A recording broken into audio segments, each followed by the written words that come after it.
Hoy vamos a ver el aumento temporal en los verbos compuestos.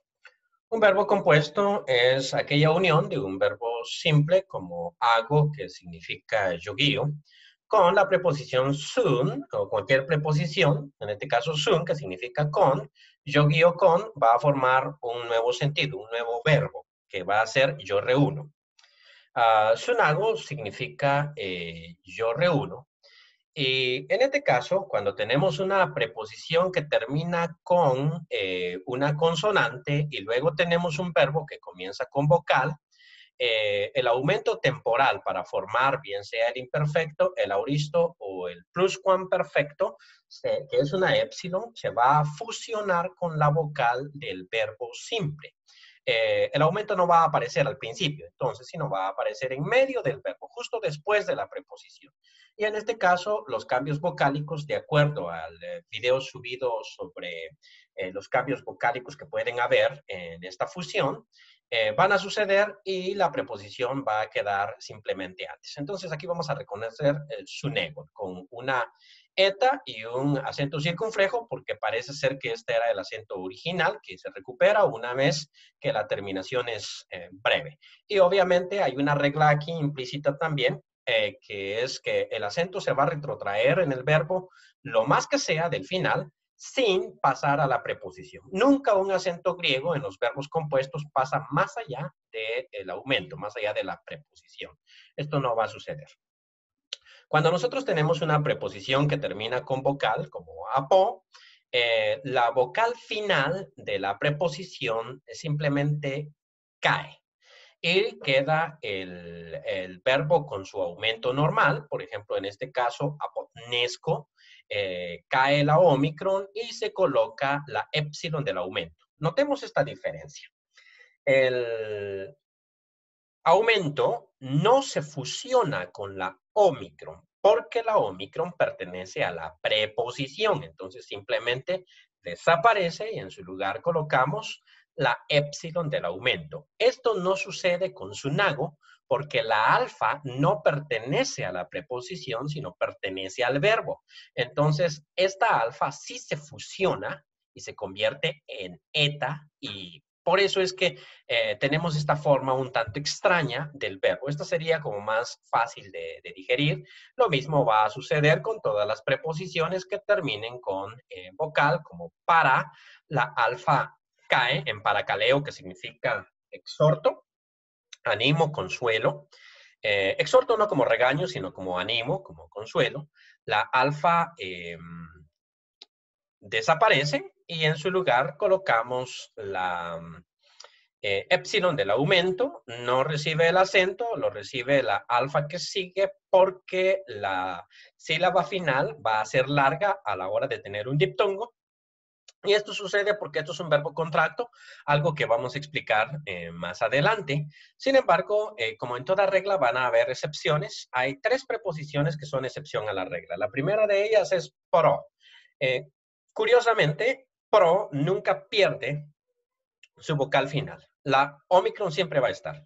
Y por eso, contrario a todo lo que cualquiera podría suponer, porque los griegos tienen dificultad con eh, pronunciar dos vocales abiertas, en este caso, pempo significa envío, pro significa antes, propempo significa yo envío antes, o yo envío antes de cualquier otra cosa, propempo.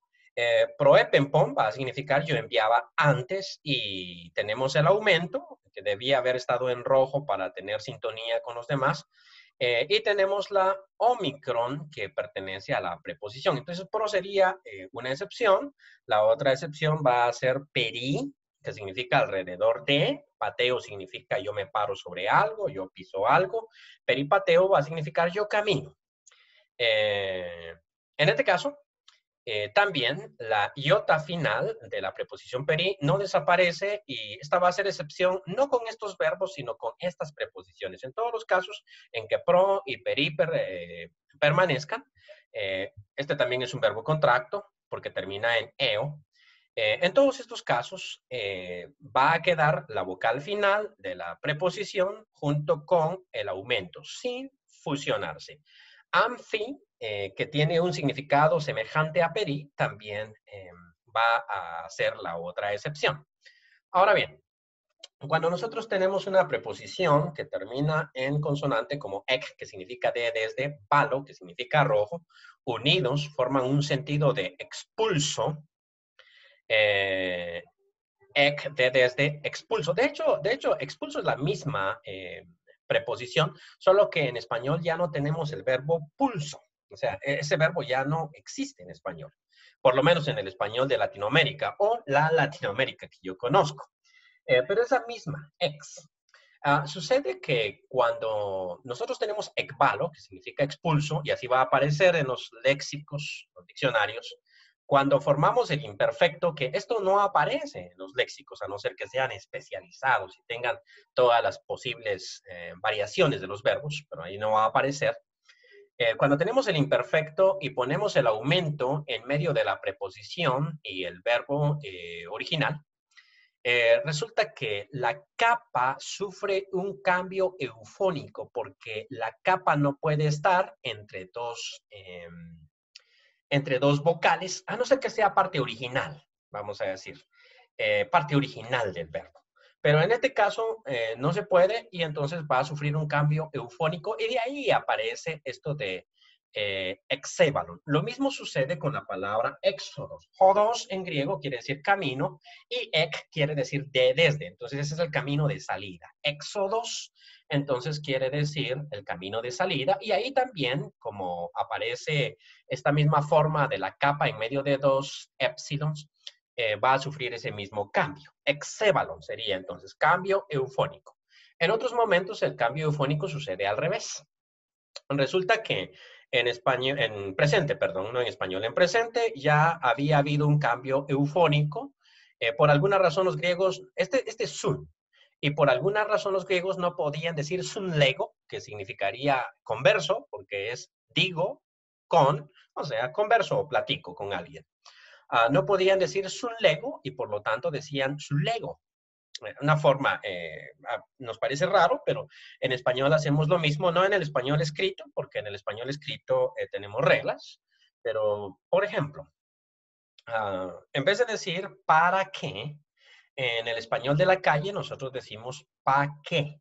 No pronunciamos no decimos claramente para qué. A no ser que estemos en un contexto muy educado y nos estemos preocupando mucho por la forma en que pronunciamos nuestro idioma. Pero generalmente en la calle no vamos a hacer eso. Vamos a decir pa que le duela, pa que sufra, por ejemplo. Los griegos hacían exactamente lo mismo. Y sucede que cuando colocamos la épsilon del aumento en medio de la preposición y el verbo, como en este caso, entonces ya no hay necesidad del cambio eufónico y retorna la preposición a su estado original. O sea que este es un cambio hacia la eufonía y este es un cambio desde la eufonía, un cambio al revés. Entonces, estemos atentos a estos cambios. Lo mismo sucede con un grafo. Lo pronunciamos bien, solo que en griego aparece con doble gama, solo que esta gama fue un cambio eufónico que también hubo, porque la preposición original era sun, y una vez que insertamos la epsilon, grafo significa escribo, es un grafo, creo que también significa escribo, escribo a, o escribo con. Una vez que aparece la epsilon, el cambio eufónico simplemente desaparece. Este es otro caso en el que cambio eufónico desaparece. Lo he puesto porque se parece mucho a nuestro verbo y para que entendamos qué es lo que pasa aquí. Envaino significa embarco. O sea, vaino significa llevo, voy, vengo. Y envaino, que es la preposición en, que significa dentro de, más vaino, va a significar me meto a un barco. O sea, lo utilizaban mucho los griegos para meterse a un barco. Nosotros tenemos el mismo problema que los griegos, porque nuestra B labial, le decimos nosotros, aunque las dos Bs en el español actual son labiales, pero en un momento no era así. Entonces, nuestra B labial de barco más la preposición en no se pueden pronunciar tan fácilmente. En, con los dientes y la lengua, en barco con los dos labios suena un poquito difícil. Y cuando nosotros hablamos muy rápido, ya no decimos en barco, sino decimos embarco. O sea, cambiamos la N por la M para que sea más fácil la pronunciación. Eso es lo que se llama un cambio eufónico. Y los griegos curiosamente hacen eso mismo aquí. A ellos les costaba pronunciar en vaino y por lo tanto lo hicieron con una mu, en vaino. Y ese es un cambio semejante al español, por eso es que lo ubico. Y cuando colocamos el aumento, en este caso el silábico, porque aquí sí estamos agregando una sílaba, cuando colocamos el aumento ya no hay necesidad del cambio eufónico y por lo tanto la preposición vuelve a su estado original. Enebainon significaría yo embarcaba. Ahora, el conocimiento de todas estas reglas no es tan necesario para un estudiante de griego. Es necesario para que cuando veamos estos cambios sepamos de dónde proceden y no perdamos tiempo buscando esta palabra en léxicos o razonándola. Pero nosotros no vamos a escribir en griego ni a traducir del español a griego, sino vamos a leer el Nuevo Testamento en griego. Entonces, simplemente cuando veamos estas formas de sublego, subgrafo, sepamos que esta es la preposición sun y la aprendamos a reconocer y entendamos que el cambio, aunque no sepamos de dónde proviene, sepamos que el cambio es un cambio eufónico normal que se da mucho en griego, o cuando veamos exébalon, reconozcamos en ex la preposición ek, que va a significar de desde. Y si no sabemos el sentido del verbo ekbalo, porque no lo hemos visto en un diccionario, podemos deducirlo por el sentido de su preposición y su significado. No siempre este camino va a ser fácil. Hay veces que los verbos agarran unos sentidos un poquito diferentes, pero generalmente sí vamos a poder deducir qué significa el verbo conociendo el sentido de la preposición y el sentido del verbo original.